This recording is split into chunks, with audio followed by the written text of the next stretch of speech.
আমরা ফ্ল্যাশের মাধ্যমে খুব মজার একটি স্লাইড প্রেজেন্টেশন তৈরি করে নিতে পারি, slide show, picture slide show. এই জন্য অবশ্যই আমাদের এখান থেকে ফটো স্লাইড শো ক্লিক করতে হবে এবং ওকে।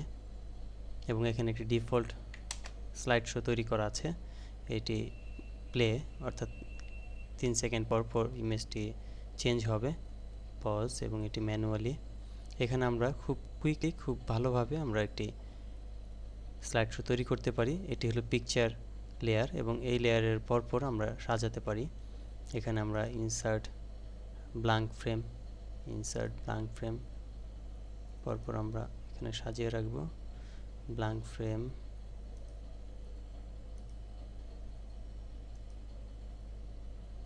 এবার আমরা প্রতিটি ফ্রেমে সিলেক্ট করে ফাইল, ইম্পোর্ট টু স্টেজ, দেন এখান থেকে আমরা আমাদের পছন্দ অনুযায়ী পিকচার সিলেক্ট করতে হবে।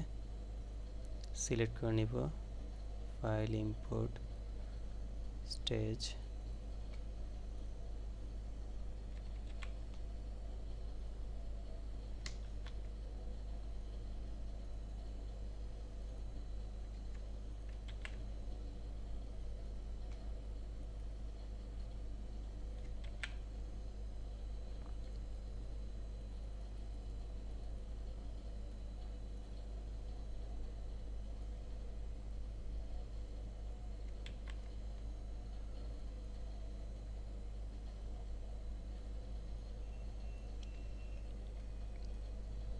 এবার আমরা এটিকে দেখব অনেকগুলো পিকচার। এভাবে আমরা যত খুশি চাই পিকচার আমরা সেট করে নিতে পারি এবং পিকচার সেট হয়ে গেলে আমরা অবশ্যই এখানে আরেকটি ইনসার্ট কি ফ্রেম নেব।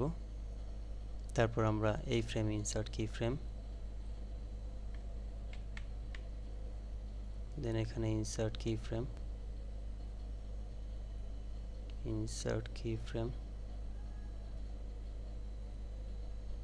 ক্যাপশন। আমরা এখানে দেখতে পাবো বিভিন্ন ক্যাপশন, অর্থাৎ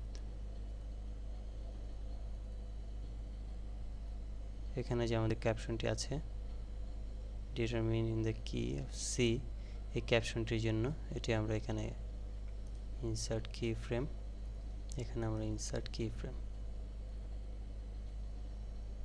এবার আমরা জাস্ট এই উপরে অ্যাকশনটিকেও আমরা কি ফ্রেম হিসেবে নিব। এবার আমরা টোটাল লাস্ট কি ফ্রেমটি আমরা সিলেক্ট করব এবং সিলেক্ট করে নিয়ে অবশ্যই আমরা এটিকে রিমুভ করে দেব, রিমুভ ফ্রেম।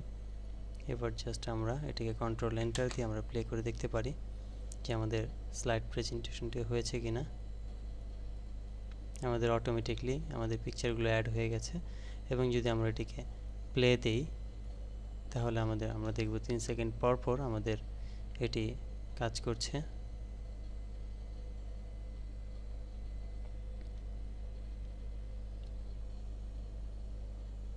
এবং আমাদের যতগুলি ইমেজ সেট করব সবগুলো ইমেজ এখানে শো করবে। এভাবে আমরা খুব সুন্দরভাবে খুব মজার স্লাইড শো তৈরি করে নিতে পারি। এখানে আমাদের যতগুলো ইমেজ থাকবে সবগুলো এখানে দেখাবে নাম্বার।